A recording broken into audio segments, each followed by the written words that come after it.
4절부터 14절 찾으셨으면 제가 한 절 여러분 한 절 교독하도록 합시다. 4절부터 읽겠습니다. 만군의 여호와 이스라엘의 하나님께서 예루살렘에서 바벨론으로 사로잡혀 가게 한 모든 포로에게 이와 같이 말씀하시니라.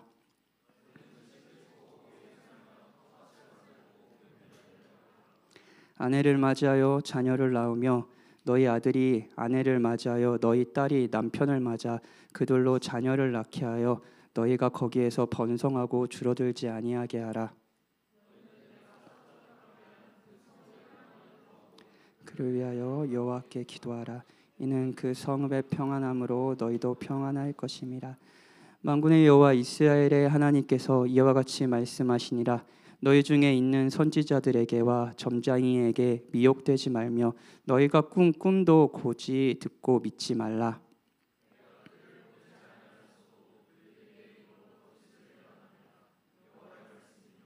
여호와께서 이와 같이 말씀하시니라. 바벨론에서 70년이 차면 내가 너희를 돌보고 나의 선한 말을 너희에게 성취하여 너희를 이곳으로 돌아오게 하리라.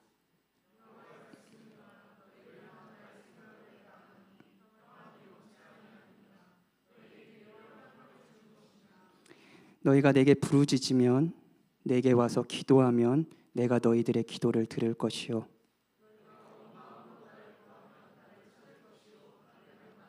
우리 같이 읽읍시다. 이것은 여호와의 말씀이니라. 나는 너희들을 만날 것이며 너희를 포로된 중에서 다시 돌아오게 하되 내가 쫓아 보내었던 나라들과 모든 곳에서 모아 사로잡혀 떠났던 그곳으로 돌아오게 하리라. 이것은 여호와의 말씀이니라. 아멘. 예. 한 주 잘 지내셨어요? 제가 항상 설교할 때 이렇게 묻는 거 아시나요? 예, 잘 지내셨어요? 이렇게 물어요. 뭐 의미 없는 말이기도 하고요. 예. 또 한편으로 여러분들이 어떤 삶을 살았는지 궁금하기도 한 질문입니다. 그래서 어떻게 살았나, 한 주 어떻게 보내셨어요? 이런 질문이에요. 근데 이 질문을 딱 생각해 보면 여러분들의 머릿속에 떠오르는 게 이런 걸지 모르겠어요. 뭐 특별한 거 없는데, 뭐 매일 출근하고, 뭐 공부하는 사람은 공부하고, 뭐 회사 가서 지루하게 일하고, 친구들하고 뭐 놀고, 뭐 별거 없는데 그냥 별일 없었어요 라고 답변이 딱 떠오르는 분들이 많이 계실지 모르겠습니다. 별일 없었어요 이렇게 얘기하는 거죠. 뭐 저도 사실은 뭐 별일은 없었습니다. 예, 별일 없었어요. 6시 반에 새벽에 박이현이 깨워서 일어나고, 걔네들은 이제 저희가 일찍 재우거든요. 8시부터 재우려고 노력을 합니다. 근데 8시에 재우니까 당연히 6시 반에 일어나죠. 예, 그래서 모든 가족들을 다 깨우고 그렇게 합니다.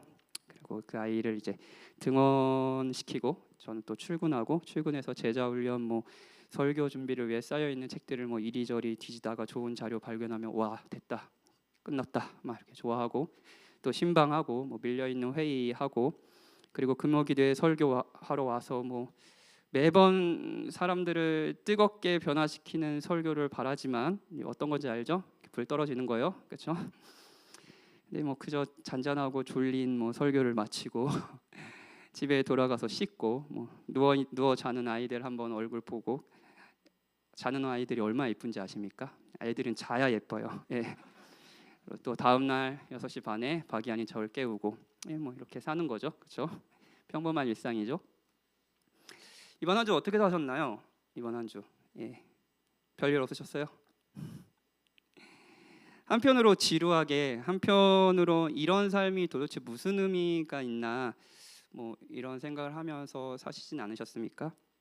가끔씩은 뭐 내가 그리스도인인데 이렇게 평범하고 이렇게 그냥 지루한 일상을 살아도 되나, 뭐 그리스도인이면 좀 다르게 살아야 되지 않나, 뭐 이런 고민도 가끔 하면서 그러면서 또 이제 뭐 사는 게 뭐 다 그런 거지 뭐 하면서 그냥 사는 거예요, 그렇죠? 다 뭐 이렇게 사는데 저희 목사님도 저렇게 살고 뭐 다 사는데 그러면서 사는 거예요. 다 그렇게 살죠, 그렇죠? 예, 이번 주 특별한 삶을 사신 분들도 계시겠지만 특별한 사건들이 일어난 분도 계실 거예요.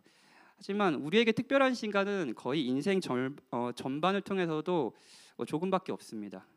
대부분의 시간은 평범하게 살죠.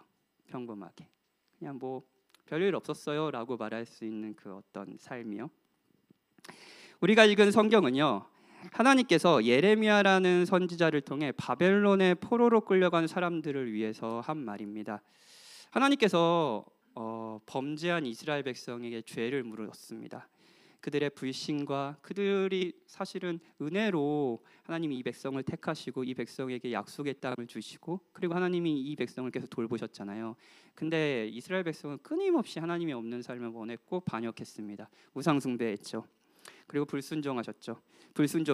근데 그 결과 하나님께서는 하셔야 할 의로운 반응인 심판을 하시기로 결정하셨어요. 바벨론이란 나라를 드셔서 이스라엘 백성을 치신 거예요. 그렇죠? 이스라엘 백성들은 이 심판으로 말미암아 자기의 것이라고 생각했던 모든 것을 잃었습니다. 가족도 잃은 사람들이 많았을 거고요. 사회적 지위, 나라가 없어졌는데 사회적 지위가 무슨 소용이 있어요? 재산 없습니다. 이런 것도 다 잃었습니다. 땅 없습니다. 포로들은 자신이 어렸을 때부터 살았던 그 땅을 떠나서 수말리에 있는 알지도 못하는 바벨론이라는 도시에 끌려와 있습니다. 포로의 신분으로요. 이 편지를 읽은 2차 포로들은요, 아직은 아니지만 곧 하나님의 임재를 상징하는 그 성전도 불타 없어질 겁니다. 진짜 모든 것을 잃었어요. 자신의 것이라고 생각하는 모든 것을 잃은 사람들입니다. 그리고 낯선 바벨론 땅에 끌려가는 거죠. 이들이 어떻게 살아야 될까요? 바벨론 땅에 그렇게 포로의 신분으로 온 이 사람들은 도대체 어떻게 살아야 될까요? 하나님께서 예레미야 선지자를 통해, 하나님 참 은혜로우시죠. 심판하신 그 백성, 포로로 끌려간 그 백성들도 그냥 놔두지 않으시고 예레미야 선지자를 통해서 말씀해 주십니다. 바벨론에서 어떻게 살아야 할지요. 5절부터 7절이에요. 너희는 집을 짓고 거기에 살며 텃밭을 만들고 그 열매를 먹으라. 아내를 맞이하여 자녀를 낳으며 너희 아들이 아내를 맞이하여 너희 딸이 남편을 맞아, 이거 아이 많이 낳아라 이런 얘기 아니에요. 그들로 자녀를 낳게 하여 너희가 거기서 번성하고 줄어들지 아니하게 하라. 너희는 내가 사로잡혀 가게 한 그 성읍의 평안을 구하고 그를 위하여 하나님 여호와께 기도하라. 자신의 가족과 자신의 나라를 패망시켜 버린 그 나라를 위해서요. 이는 그 성읍이 평안함으로 너희도 평안할 것임이라. 자, 어떻게 살라는 거예요? 집을 짓고 일을 하고 먹고 결혼을 하고 아이를 낳고 가정을 돌보고 내게 주신 권위에, 바벨론의 권위에 순종하고 그들의 평안을 구하라. 특별합니까? 특별하지 않아요. 예루살렘에서 살았을 때도 이렇게 살았을 겁니다. 그렇죠? 집을 짓고 가정을 이루고 일을 하고 그렇게 살았겠죠? 똑같이 살았을 거예요. 그냥 언제나처럼 일상을 살아라 예요. 바벨론에서도요. 하나님이 이스라엘 백성에게 바벨론 땅에서 명령하신 삶은 마치 일제강점기에 막 항일 운동을 했던 것처럼 군사를 조직하거나 황제 암살 조직단 이런 거 만드는 것이 아니에요. 특별한 일을 해서 하나님의 구원에 참여하는 것이 아니었어요. 그냥 일상을 사는 거예요. 일상이요. 바벨론 사람들도 사는 그 일상이요. 도시에 사는 사람들도 사는 삶, 그런 삶을 살라는 거예요. 그런데 생각해 봅시다. 나라가 망했어요. 정말 자신의 것이라고 생각하는 모든 것을 다 잃었습니다.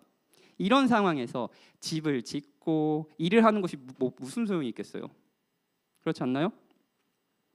여기서 자녀를 낳으면 그 자녀가, 요즘에 자녀를 여러분들이 이 시대가 낳는 걸 고민하는 이유가 사실 낳아서 소망이 없기 때문이기도 하잖아요. 이 아이가 살아갈 세상이 얼마나 더 힘들까라는 그런 마음 때문에. 그렇죠. 아이를 낳으면 바벨론이에요. 왜 낳아요? 여기서 아이를 낳고 이 아이를 돌보는 게 도대체 무슨 소용이 있어요? 얘 유대인이고 포로일 텐데. 우리는 하나님의 심판을 받았고 하나님께 버려진 백성인데 도대체 그 모든 것이 무슨 의미가 있나라는 생각이 들지 않겠어요? 하나님께서 포로들에게 하신 이 명령은 특별한 것은 없었지만 한편으로 용기가 필요한 명령이었어요. 자, 우리의 이야기로 돌아옵시다. 여러분이 막 괴로워하며 여러분이 막 어떻게 살지 잘 모르겠을 때가 있잖아요. 저도 뭐 그럴 때가 있는데 그러면서 막 기도하는 거예요. 하나님, 도대체 어떻게 살라는 겁니까? 어떻게 사는 삶이 의미 있는 삶입니까? 말하고 묻는 거예요. 그러니까 하나님의 대답이 이런 거예요. 6시 반에 두 아들이 깨우면 일어나고 등원을 시켜라. 그리고 출근을 해서 사람들이 졸 수도 있는 설교를 준비해라. 신방을 하고 밀린 회의를 해라. 오늘 저녁은 가족과 먹어라. 그리고 아내와 이야기를 나누고 자라. 고작 여러분이 그리스도를 주로 고백하는 그리스도인이라면 여러분과 저는 한편으로 바벨론이라는 도시에 사는 포로들과 같습니다. 이들은 바벨론이라는 도시에서 그리스도인, 유대인이라는 하나님의 백성이라는 정체성을 가지고 이제 다른 사람으로 살아가듯이 우리도 서울에서 다른 정체성을 갖습니다. 그리스도를 주로 고백하는 사람들로서요. 어떻게 살아야 될까요? 하나님은 도시 사람들과 똑같이 살라고 하세요. 언제나처럼 평범한 일상을 살아라. 좀 아쉽지 않습니까? 그냥 그렇게 살래요. 이게 왜 아쉬울까요? 이런 걸 좀 생각해 보려고 해요. 우리는 특별함을 동경하는 시대에 살고 있습니다. 제가 예전에 그 그리스도인들이 평범을 원해요라고 하면서 평범에 대해서 잠깐 설교했을 때가 있잖아요. 그래서 평범이라고 얘기하지만 사실은 그 평범에 담겨 있는 우리의 탐욕과 고난, 고통이 없는 삶을 동경하는 우리의 마음이 있다고 했잖아요. 기억나시나요? 예. 감사합니다. 기억해 주셔서. 예. 그런데 우리는 평범을 원해요라고 나름 이게 우리 그리스도인들의 겸손의 표현이란 말이에요. 그런데 사실은 마음으로 평범을 원하지 않습니다. 저는 평범한 설교를 원하지 않아요. 물론 문화적인 요소가 있습니다. 관계가 한정적이던 과거, 예를 들면 50년 전만 해도 관계는 그냥 태어나서 그냥 자랐던 동네 사람들 거기에 한정되어 있습니다. 50명이 살면 그 50명의 사람들이 관계의 한정이었어요. 다 비슷하게 살지 않겠어요? 그 동네 사람들이 그 동네 50명 중에 부자면 얼마나 부자이고 가난하면 얼마나 가난하겠어요. 다 자기처럼 사는 거예요. 그런데 지금 이 시대는 대중매체의 발달로 관계가 무한대로 늘어나 버렸어요. TV만 틀어도 아니면 인스타만 해도 나와 다르게 사는 비범한 사람들의 특별한 사람들의 이야기가 나옵니다. 굳이 TV에 나오는 연예인이나 정치인, 유명인이 아니더라도 우리는 평범한 우리와 같은 사람이라도 특별한 것 같은 사람들을 요즘에는 다 방송하잖아요. 일반인들도 다 방송하잖아요. 유튜브를 통해서 봅니다. 그들의 일상까지 알 수 있어요.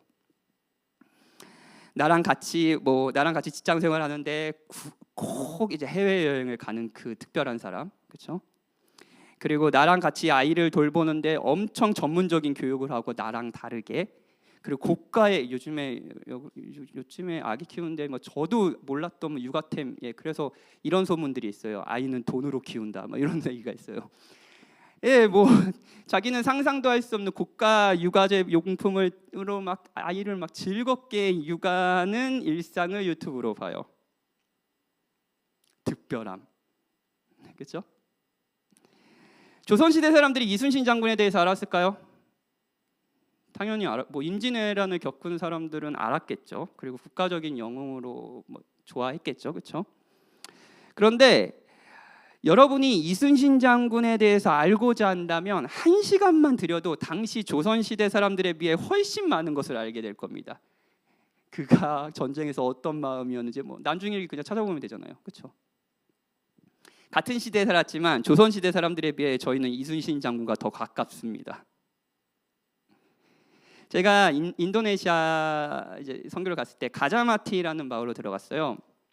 근데 진짜 희한한 경험을 했습니다. 마을 입구에 이제 우리 선교팀은 기억이 날 것 같은데 개천이 있었어요. 근데 그 개천이 그냥 우리가 하는 물놀이 하는 그 개천이 아니라 거의 흙탕물이에요. 흙탕물. 그런데 그 개천에 남자 어르신이 목욕을 하고 있는 거예요. 그 개천에서. 그리고 옆에서 아주머니들이 거기서 빨래를 하세요. 그리고 제가 선교사님한테 물었어요. 그럼 여자들은 어디서 목욕을 합니까? 그랬더니 그 이제 같이 좀 가리고 목욕을 한대요. 그 흙탕물에서요. 그러니까 21세기의 서울에서는 상상도 할 수 없는 일이죠. 그렇죠? 그렇죠? 이게 진짜 이렇게 조금 문명이 아직 많이 발달하지는 못했구나 이렇게 생각할 수 있겠죠. 그런데 이 사람들이 아이들까지 다 핸드폰이 있습니다. 저희들이 지나다니면 다 핸드폰으로 찍어요. 막 이렇게 찍어요. 핸드폰이 있어요. 그래서 한국 사람들이 어떻게 사는지 넷플릭스를 통해서 보는 거예요. 그리고 막 인스타 친구하자고 막 그래요. 그 넷플릭스에서 보는 한국 사람들의 삶은 어떤 건지 아세요? 집에 화장실이 있고, 여러분 있으시죠? 없는 분 저한테 얘기하세요. 화장실에서 물이 나와 샤워를 합니다. 여러분 하시죠? 귀찮아서 안 하는 순간 있어도 나 샤워 너무 하고 싶은데 샤워를 못 한다 이런 거 없잖아요. 그렇죠? 그 모습을 핸드폰으로 보는 거예요. 핸드폰은 있습니다. 근데 자기는 저기 흙탕물에서 목욕해야 돼요. 그러니 한국 사람을 동경하죠. 그렇죠? 특별한 삶. 이 시대는 나와 다른 특별한 사람들에게 더 많이 노출되어 있습니다. 그렇죠? 그리고 그 특별한 사람은 여러분들은 전 시대보다 훨씬 가깝게 느낍니다. 그리고 이뿐만 아니라 누구나 그렇게 될 수 있다고 말하기도 합니다. 가능성의 시대예요. 이 시대는 정말 실현이 가능한지는 모르겠지만 그래서 뭐 공정하다는 착각 뭐 이런 책도 있는데 누구나 이게 진짜 실현 가능한 가능성이 누구나 가능성이 있다라는 게 실현 가능한 건지 모르겠지만 누구나 특별한 삶을 살 수 있는 기회가 열려 있다고 말합니다. 그렇죠? 너가 원하면 공부를 하고 노력을 해. 그러면 너도 저렇게 될 수 있어라고 말하는 시대가 이 시대이기도 해요. 기회, 가능성, 평등을 이야기하는 시대. 자, 특별한 사람이 있어요. 그리고 누구든 노력하면 저 사람과 같이 될 수 있다라는 메시지를 듣습니다. 어렸을 때 위인전 왜 읽나요? 이런 사람이 돼야지. 자, 임진왜란이라는 시기에 살았던 조선 사람들이 이순신을 알았을까요? 뭐 당연히 알았겠죠. 자, 다시 이순신 이야기로 돌아오면 조선시대 사람들이 당시 조선시대 사람들이 나는 이순신 장군처럼 될 거야라고 말할 수 있었을까요? 신분의 이유도 있지만 차마 그런 생각을 못했을 겁니다. 그런데 7살 난 박이한이 제일 되고 싶은 것은 이순신 장군이에요. 가능성, 기회, 평등의 시대에서 모든 이는 다 특별해질 수 있다는 메시지를 들어요. 정말 기회와 가능성이 다 같지는 않다고 하더라도요. 그리고 그 이후에 숨겨진 메시지가 있는데 그 메시지는 이런 메시지입니다. 누구에게나 특별해질 기회가 있고 우리는 그런 가능성의 시대에 살고 있어. 그러니 특별하지 않는 것, 너가 특별하지 않는 것은 너의 책임이야. 조금 더 열심히 살았어야지. 조금 더 덜 잤어야지. 조금 더 일을 했어야지. 너는 이순신이 되지 못했고 그 탓은 너에게 있어. 이 시대는 우리에게 이렇게 말합니다. 그리고 우리는 평범한 우리를 비참해하죠. 저만 그런가요? 유튜브에 보면 날고 기는 목회자 얼마나 많은지 알아요? 그러면서 이런 탁월한 설교, 난 뭐지? 난 설교해도 되는 인간인가? 그런데 특별함을 원하는 것이 꼭 시대 탓만은 아닙니다, 여러분. 시대가 그렇다고 하더라도 우리 마음속에 우리 돋보이고자 하는 욕망, 평범함을 무시하고 특별해지고 싶어하는 바람이 없다면 평범해도 괜찮을 거예요. 그런데 우리는 평범함이 슬픕니다. 돋보이지 않는 내가 너무너무 슬퍼요. 우리 모두는 본능적으로 자신이 아름답고 탁월하다는 것을 자랑하고 싶어요. 우리는 특별해지고 싶어합니다. 하다못해 5살 난 제 둘째 아들도 그래요. 이제 사람들이 자기를 얼마나 이뻐하고 자기에게 마음을 주는지 기가 막히게 합니다. 그래서 요즘 갑자기 그냥 뭐 뜬금없어요. 그냥 막 얘기하다 갑자기 이래요. 아빠 따랑해 이렇게 얘기해요. 아빠 최고 막 아빠 따랑해 막 계속 얘기해요. 무슨 문맥에서 이 얘기를 하는지 몰라요. 너무 이뻐요. 제 아들이니까, 둘째 아들이니까. 그런데 어느 날 제가 그냥 얘기하다 갑자기 아빠 사랑해라고 얘기할까? 왜 그럴까? 이런 생각을 해봤어요. 곰곰이 생각해봤어요. 형은 절대 안 하거든요. 형은 아빠 사랑해 이런, 형은 그냥 놀기 바빠요. 걔는 정신 없어요. 걔는 그러니까 놀기 바쁜데 막 이현이는 아빠 사랑해 하면서 막 안기고 난리가 펴요. 왜 그럴까? 형은 절대 안 하는데 자신은 형과 다르다는 거죠. 그러니 형을 보지 말고 나를 봐요. 이런 거 아닐까요? 최대한 박이현의 사랑 표현을 악의적으로 해석하면 이런 겁니다.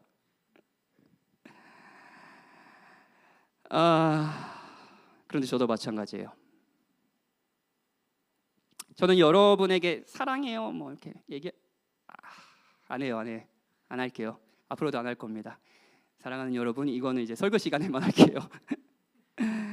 최고예요 이런 거 안 할게요. 칭찬 좀 해야겠죠? 예, 이런 건 하겠습니다. 근데 쉽지 않아요. 이런 거 안 해요. 근데 뭐 이렇게 말하면 여러분도 미쳤나 이렇게 할 거 아니에요. 근데 그 대신 재미는 꼭 있어야 돼요. 사람들의 지성을 자극시키고 재미만 있으면 안 됩니다. 지성을 채울 뿐 아니라 감정도 건드려주는, 그래서 울고 웃고 뭐 난리가 나는 거예요 여기가. 이런 설교를 하고 싶습니다. 그런데 이런 일이 잘 일어날까요? 벌써부터 조시는 분? 잘 일어나지 않습니다. 예, 오늘 조명을 꺼서 졸리신 분들은 좀 뒤에서 잘하고 이렇게 조명도 꺼졌는데 잘 일어나지 않아요. 예, 잘 일어나지 않아요. 평범한 거죠. 설교도 저에겐 평범한 일상입니다. 말씀을 준비하고 그냥 하는 거죠 뭐. 그리고 그 평범이 괴로운 거죠. 왜냐? 유튜브의 그분과의 설교는 다르니까요. 돋보이지 않으니까요. 제가 최근에 주일 오전 예배 설교를 2주 연속했잖아요. 예, 얼마나 힘든지 아세요? 예, 여러분들 설교자 꼭 대보시면 저의 박현진 목사가 저렇게 힘들었구나라는 걸 알게 되실 겁니다. 근데 이제 힘들어요. 막 잠도 못 자고 막 그래요. 그리고 막 긴장하고 막 속도 안 좋고 막 그래요. 근데 제가 왜 이렇게 힘들지라는 생각을 해봤어요. 저는 이런 걸 조금 고민될 때가 있거든요. 뭐 그냥 하면 되잖아. 맨날 했던 건데 왜 굳이 뭐 엄살을 해가지고 주일 오전 설교한다고 뭐 이렇게 유난이야? 막 이렇게 생각을 해봤어요. 물론 왜 이렇게 힘들까? 그러니까 여러분들이 최대한 잘 먹이고 싶고, 우리 정수가 은혜 받았으면 좋겠고, 정수가 회개했으면 좋겠고, 지금같이 살지 않았으면 좋겠고, 막 이런 마음에 불타는 마음에 제발 정수 잘 먹여야 되는데 막 이러면서 이제 설교하죠. 그런 마음 때문에 이제 잠도 안 오고 그러는 거죠. 있죠. 있을 것 같죠? 저도 목사인데 그런 거 없겠습니까? 예, 있어. 믿으세요. 예, 있어요. 그런데 동시에 특별해지고 싶은 제 열망이 있는 거예요. 이제 좀 성장했다. 예전과 목사님이 좀 다르네. 라는 걸 증명해내고 싶은 욕구. 솔직히 말하면 박이현이 혀 짧은 소리로 아빠 따랑해, 아빠 최고라고 말하는 심리와 제가 특별한 설교를 하고 싶어하는 심리는 크게 다르지 않습니다. 여러분 왜 직장 생활에서 두각을 나타내고 싶나요? 왜 평범한 게 그렇게 힘든가요? 왜 공부를 잘하고 싶은가요? 왜 저 대학에 다 이제 대학 가셨죠? 지금 고등학생은 없으니까, 그렇죠? 아무튼 그 모든 거에서 왜 더 나은 인간이 되고 싶으세요? 물론 이건 우리 모두가 완벽에 도달하도록 창조받은 존재이기 때문이기도 해요. 하나님의 형상으로서요. 그런데 동시에 평범을 참지 못하는, 비참해하는, 특별한 나를 사람에게 보여주고 싶어하는 우리의 없어지지 않는 열망 때문은 아닌가요? 자기개발 자체를 무시하고 부지런히 살아가는 모든 삶을 부정적으로 보는 것은 아닙니다. 우리는 그렇게 살아야 합니다. 그런데 그렇게 살고자 하는 우리의 마음의 동기는 알아야 되지 않겠습니까? 결혼하려는 이유는 뭔가요? 여러분도 저와 같이 5살 난 박유현처럼 아빠 따랑해 하고 있는 건 아닌가요? 여러분 안에 채워지지 않는 돋보이고자 하는 욕망이 평범한 일상을 괴로워하는 이유 아닌가요? 특별함을 요구하는 시대와 특별함을 원하는 내가 만나 평범한 삶을 괴로워하며 도무지 이렇게 사는 삶의 의미를 부여하지 못하고 살 때 우리는 용기가 필요합니다. 계속 사는 거예요. 이렇게 매일 일하고 가정을 돌보고 아이를 키우고 사람을 만나고 예배를 드리고 매일 정해진 시간에 말씀을 읽고 하나님께 기도하는 그 시간을 보내는 거요. 근데 이렇게 우리가 하찮게 여기는 일상에서도 우리는 용기가 필요합니다. 젊은 날을 아프리카 빈민들을 돌보며 살았던 T.C. 해리슨 워렌이라는 분이 계세요. 굉장히 특별한 삶을 사신 거죠. 아프리카 이제 빈민들을 돕는 삶을 산 거니까요. 그렇게 살았던 사람이 결혼을 해서 진짜 평범하게 사는 거예요. 박현진처럼요. 그러면서 이런 이야기를 합니다. 30살이 조금 넘은 지금 나는 2아이와 함께 비교적 평범한 삶을 살고 있다. 젖먹이와 갓 2살이 된 아기를 돌보면서 하루 종일 집안에서 지내는 것이 전쟁으로 폐허가 된 아프리카 마을에 있는 것보다 훨씬 더 두렵고 힘들다는 사실을 조금씩 깨닫고 있는 중이다. 지금 나에게는 평범한 것, 곧 날마다 반복되는 일상을 견딜 용기가 필요하다. 나로서는 집안 사람들의 말을 잘 듣는 것보다 고아를 돌보는 것이 훨씬 더 재미있는 일이다. 평범한 수요일 아침에 남편을 친절하게 대하는 일이나 내키지 않는 기분으로 어머니께 전화를 거는 일보다는 옷을 기부하고 활동적인 기독교 단체를 찾는 것이 훨씬 더 쉬운 일이다. 공감이 되시나요? 마이클 오튼이라는 신학자는 오디너리라는 책에서 위의 사례를 소개하며 자신의 이야기를 합니다. 이분의 이야기도 한번 들어보세요. 나는 그의 감정을 10분 이해한다. 나도 실패보다는 지루한 것이 훨씬 더 두렵다. 평범한 일을 하면서 평범한 사람들과 하루하루를 보내는 것이 내 인생의 멋진 꿈을 좇는 것보다 훨씬 더 어렵다. 우리는 다른 사람들, 특히 우리와 가장 가까운 사람들은 우리를 거두는 조연으로 만들려고 한다. 가난한 자들이 우리가 추구하는 인생의 목표를 위한 도구가 될 수 있고 사회주의자들과 싸우는 일이 지루한 우리의 삶에 활력을 불어넣을 수 있다. 세계를 변화시킨다는 명분을 내세워 하나님이 우리를 두신 일상에서 그분을 영화롭게 하고 즐거워하며 다른 사람들의 삶을 풍요롭게 하는 일을 회피할 수도 있다. 사랑하는 여러분, 많은 사람들은 특별하게 사는 것에 용기가 필요하다고 생각할 겁니다. 맞아요. 아프리카 빈민들을 구제하러 가는 것은 용기가 필요하겠죠. 용기가 필요합니다. 목회를 하는 것이 여러분에게 조금 특별한가요? 목회를 하는 것이요? 용기가 필요할 것 같나요? 목회를 하는 것이? 목사로 사는 거요? 목사로 산다고 결단하는 게요? 용기가 필요할 것 같나요? 물론 제가 목회를 처음 시작하기로 했을 때 냈던 용기가 있습니다. 그런데 그때 사실 저는 그다지 용기가 필요하진 않았어요.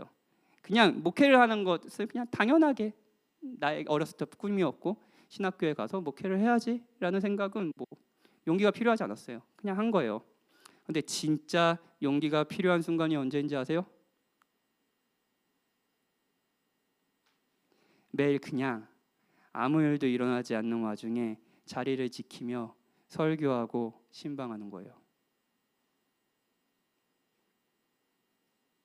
5년째 똑같은 주제로 힘들어하면서 너무너무 힘들어요. 하나님은 왜 내 삶을 이렇게 만드셨죠? 라는 성도의 얘기를 들으면서 달래주고 복음을 이야기해 주는 거예요. 평범하게 일상을 사는 겁니다. 평범한 일을 하면서 평범한 사람들과 하루하루를 보내는 것이 내 인생의 멋진 꿈을 좇는 것보다 훨씬 더 어렵고 용기가 필요한 것은 아닌가요? 이 용기는 어디서 나올까요? 하나님은 본문에서 평범하게 살라고도 하셨지만 특별하게 살라고도 하셨어요. 평범한 삶을 특별하게 살라는 명령이죠. 그리고 이 부분이 그리스도인들의 용기입니다. 10절, 14절이에요. 10절, 14절이에요. 들어보세요. 여호와께서 이와 같이 말씀하시니라. 바벨론에서 70년이 차면 내가 너희를 돌보고 나의 선한 말을 너희에게 성취하여 너희를 이곳으로 돌아오게 하리라. 이것은 여호와의 말씀이니라. 나는 너희들을 만날 것이며 너희를 포로된 중에서 다시 돌아오게 하되 내가 쫓아내 보냈던 나라들과 모든 곳에서 모아 사로잡혀 떠났던 그곳으로 돌아오게 하리라. 이것은 여호와의 말씀이니라. 포로들은 일상을 사는데 집을 짓고 일반 일을 하고 가정을 돌보고 하는 것에 자포자기한 심정으로 모든 것이 끝났다라고 생각하며 평범하게 살 수 있었을 거예요. 그런데 하나님이 원하시는 건 그런 평범한 삶이 아니었습니다. 그들에게 소망을 주고자 하셨습니다. 뭐죠? 하나님이 이 백성을 구원해 주신다는 거예요. 약속이죠. 모든 것을 잃은 현실에서 하나님께서 다시 이들을 건져주시겠다는 거예요. 이들의 집을 짓고 일을 하고 자녀를 낳고 가정을 돌보는 것은 모두 의미가 있는 일입니다. 왜냐면요, 영광스러운 미래가 있으니까요. 하나님이 약속하신 구원의 미래가 있으니까요. 그들은 살아야 했습니다. 바벨론에서도요. 물론 그 평범한 삶이 힘들었을 겁니다. 용기가 필요하죠. 하지만 그들에게 소망이 있었습니다. 하나님이 주신 약속의 소망이요. 내가 너희를 70년 뒤에 그곳에서 구원해낼 것이다. 그리고 단순한 소망만이 아닙니다. 너희가 내게 부르짖으면, 내게 와서 기도하면 내가 너희들의 기도를 들을 것이요, 너희가 온몸으로 나를 구하면 나를 찾을 것이요, 나를 만나리라. 성전이 무너졌다고 그랬어요. 나라를 빼앗겼어요. 이런 현실에서도 하나님이 이들이 기도하면 찾아주시겠다고, 만나주시겠다고 약속하셨습니다. 포로들은 소망을 가지고 언제든 찾을 수 있는 곁에 계신 하나님을 신뢰하며 용기를 낼 수 있었던 거죠. 이 용기를 가지고 집을 짓고 일을 하고 밥을 먹고 가정을 돌보고 아이를 낳고 바벨론을 위해 기도할 수 있었습니다. 이것이 그들에게 요구된 특별한 삶이에요. 평범한 삶을 특별하게 사는 거죠. 소망을 가지고요. 포로들은 겉으로 바벨론 사람들과 크게 다르지 않는 아주 평범한 삶을 살았습니다. 그렇죠? 그런 의미에서 하나님의 명령은 도시 사람들과 바벨론 사람들과 똑같이 살라는 거였습니다. 그런데 마냥 도시와 똑같이 살지 않았어요. 그 평범한 삶을 살면서 포로들은 바벨론 사람들이 모르는 소망이 있었습니다. 하나님이 나와 우리를 구원해 주실 것이다. 그러니 지금 내가 하는 모든 일은 의미가 있다. 나는 그 하나님을 언제나 만날 수 있다. 기도로 그분을 찾을 수 있다. 이건 바벨론 사람들이 모르는 특별함이었습니다. 평범한 삶을 특별하게 사는 거죠. 사랑하는 여러분, 우리도 마찬가지입니다. 여러분과 저는 거의 모든 분이 이번 주도 특별할 것이 없는 일상을 사셨을 겁니다. 별일 없었어요 라고 말하는 그 일상이요. 그런데 그 일상을 살아가게 하는 힘이 여러분에게 있습니까? 그 일상이 여러분에게 의미 있게 느껴지나요? 소망이 있습니까? 그 평범한 일상의 의미가 무엇인지, 그 의미를 도저히 찾지 못해서 비참하다는 생각은 들지 않나요? 아니면 그냥 자포하기 하는 심정으로 의미는 무슨 의미야, 그냥 사는 거지 하면서 살고 있지는 않습니까? 저와 여러분에게도 포로들과 마찬가지로 평범한 일상을 살아가게 하는 용기가 필요합니다. 특별함이 필요합니다. 그리고 하나님께서 여러분에게 용기를 낼 수 있는 이유를 주셨어요. 정말이에요. 포로들은 아직 이루어지지 않은 구원이란 역사를, 하나님이 주신 약속을 바라보며 소망하고 용기를 낼 수 있었죠. 그런데 여러분, 우리는 이미 이루어진 구원을 바라보며 용기를 낼 수 있습니다. 그리스도가 우리의 일상을 살아가게 하는 용기라는 것을 아시나요? 그리스도가 우리를 위해 베푸신 구원을 보면 우리는 우리가 누군지 알 수 있습니다. 우리는 하나님의 백성이며 하나님의 아들입니다. 여러분이 직장 생활을 일하고 있든 가정을 돌보든 아니면 공부를 하면서 취업을 준비하고 있든, 여러분이 생각하기에 더 가치 있는 삶을 살아서, 더 특별한 삶을 살아서 하나님의 백성이 되는 것이 아닙니다. 제가 더 뛰어나고 탁월한 목회를 해서 성도들을 다 막 쓰러뜨리는 설교를 해서 하나님이 저를 받아주신 게 아니에요. 물론 하고 싶습니다. 그런데 진짜 그것 때문에 하나님이 저를 받아주신 게 아니에요. 그것 때문에 제가 여기 있는 게 아닙니다. 여러분, 진짜예요. 여러분과 저를 그리스도 안에서 받아주셨습니다. 만약 여러분과 제가 정말 이 복음을 누린다면 하나님께서 그리스도 안에서 나를 어떻게 바라보고 계시는지, 내가 한 일이 아니라 그리스도께서 나를 위해 하신 일이 나에게 얼마나 더 영광스러운 의미인지 안다면, 정말로 이 복음에 여러분의 마음이 완전히 적셔져 있다면, 일명 특별한 삶이라고 여기는 아프리카 빈민 사역을, 아니면 굉장히 헌신적인 삶을 하면서도 자신이 특별하다고 여기지 않으며 오히려 평범하다고 여기며 그리스도께서 하신 일에 대한 확신함으로 계속 그 일을 할 수 있지 않을까요? 만약 여러분이 그런 특별한 삶이 아니라 저처럼 평범한 삶을 살아가신다면, 그저 일을 하고 가정을 돌보고 공부를 하고 미래를 가끔 두려워하고 가사를 하면서, 끊이지 않는 가사죠. 집안일은 해도 끝이 없잖아요. 그렇죠? 우리의 삶의 의미가 그리스도께 있으면 그리스도 안에서 하나님께서 나를 가치롭게 아름답게 여기신다는 것을 누리며 힘을 내서 일상을 살아갈 수 있지 않겠습니까? 하나님께서 그리스도 안에서 나를 받아주시고 그렇기에 내가 작게 여기는 이 일상을 통해서 자신의 선한 뜻을 이루어가신다라는 소망을 가지고 살아갈 수 있지 않을까요? 하나님이 여러분을 버릴 리가 있습니까? 여러분이 그리스도 안에 있는데요. 하나님이 여러분이 그리스도를 보듯이 여러분을 보시는데요.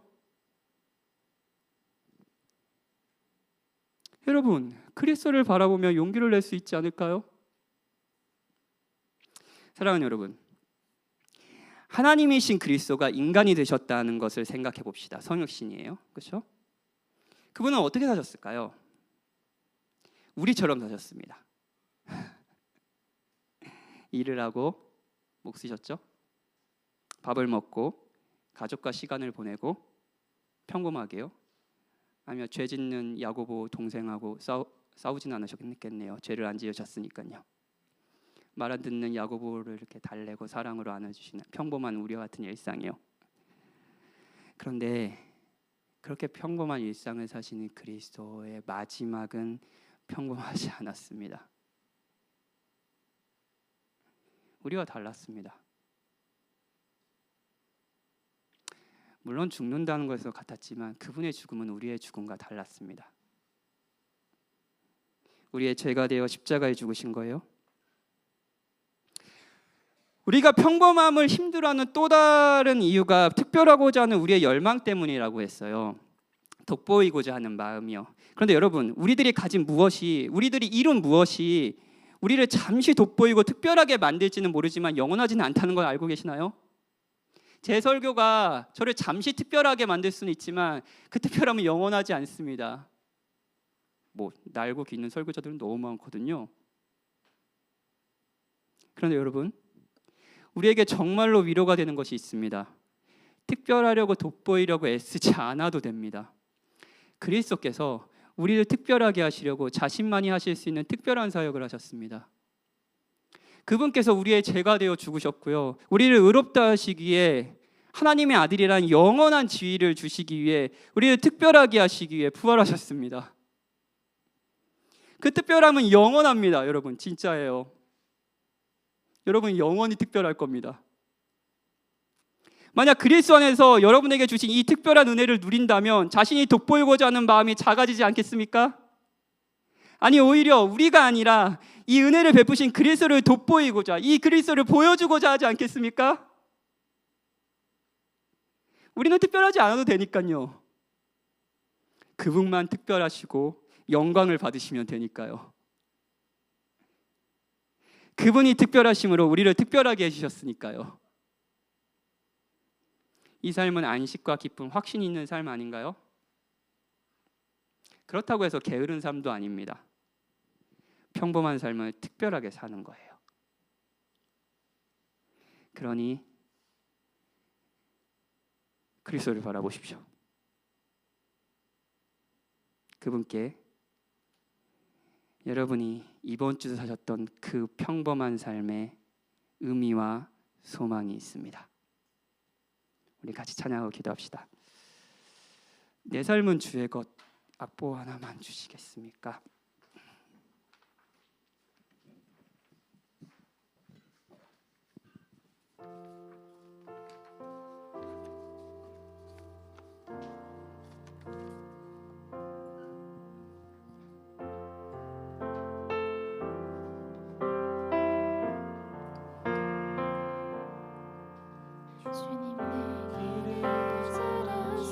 내 걸음하시네.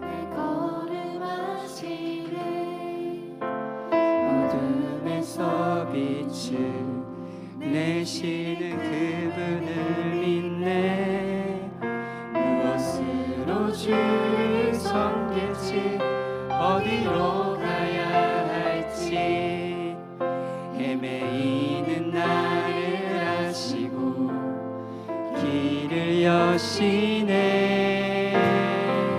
내 삶은 주의 것, 내 삶은 주의 것, 온전한 신뢰를 주께 드리네. 보이지 않아도 믿음으로 건너 주 영광 바라보며 주만 따르네. 우리 같이 한번 고백합시다. 주님 내 길을 잘 아시고 내 걸음하시네. 어둠에서 빛을 내시는 그분을 믿네. 무엇으로 주를 섬길지,